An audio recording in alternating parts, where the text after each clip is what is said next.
कृष्ण की घमंडी पत्नी सत्यभामा की। सत्यभामा कृष्ण की दूसरी पत्नी थी। वो एक बहुत ही घमंडी स्त्री थी। उसका ये मानना था कि वो सबसे सुंदर और सबसे अमीर स्त्री थी क्योंकि उसके पिता एक बहुत ही धनवान व्यक्ति थे। तो सत्यभामा जितने और जो रत्न और आभूषण और संपत्ति चाहती थी वो सब उसके पास थे। स्वाभाविक रूप से घमंड उसकी एक बड़ी समस्या थी।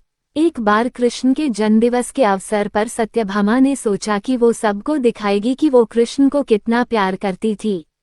तो उसने तय किया कि वो कृष्ण के वजन जितना सोना शहर के लोगों में बांटेगी। इसे तुलाभार कहते हैं। ये मंदिरों में होता है। लोग एक बड़ी तराजू में अपने वजन के बराबर का मक्खन, घी या चावल या कुछ और रखकर वो चीज लोगों में बांटते हैं। चावल, नमक, दाल या सोना या वो कुछ भी आप दे सकते हैं जो देना चाहें। ये प्राचीन परंपरा हमारी संस्कृति का एक हिस्सा है। सत्यभामा ने तुलाभार की व्यवस्था की। लोग बहुत प्रभावित हुए पर कृष्ण पर इन बातों का कोई असर नहीं हुआ।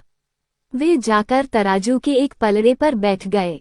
सत्यभामा जानती थी कि उनका वजन लगभग कितना है और उसने उतना सोना तैयार ही रखा था। पर जब उसने सब सोना दूसरे पलड़े पर रखा तो कांटा जरा भी नहीं हिला, कृष्ण का पलड़ा थोड़ा भी ऊपर नहीं हुआ। तो इस बार भी कृष्ण अपना वजन बढ़ाकर तराजू में बैठ गए। सत्यभामा ने उतना सोना दूसरे पलड़े पर रख दिया था जितना उसके हिसाब से कृष्ण के वजन के बराबर था, पर कुछ हुआ ही नहीं। तब तक शहर के सभी लोग ये घटना देखने के लिए आ गए थे। तब उसने अपने नौकरों से वो सभी गहने मंगवाए जो उसके पास थे। एक के बाद एक वो गहने डालती जा रही थी और सोच रही थी कि काम हो जाएगा, पर कुछ नहीं हुआ। तब उसने वो सब कुछ भी रख दिया जो उसके पास था, पर पलड़ा जरा भी नहीं हिला। वो रोने लगी क्योंकि ये सब उसके लिए बहुत शर्मजनक था। सारा शहर देख रहा था और उसके पास पर्याप्त सोना नहीं था। वो जो हमेशा अपनी संपत्ति के बारे में इतनी घमंडी थी, उसके पास पर्याप्त सोना नहीं था और उसे समझ में नहीं आ रहा था कि वो क्या करे। तब उसने रुक्मिणी की ओर देखा, जिससे वो बहुत जलती थी और हमेशा परेशान रहती थी। उसने रुक्मिणी से पूछा, अब मैं क्या करूं, क्योंकि ये बात सिर्फ मेरे लिए ही नहीं पर तुम्हारे और हम सब के लिए भी बहुत शर्मजनक है।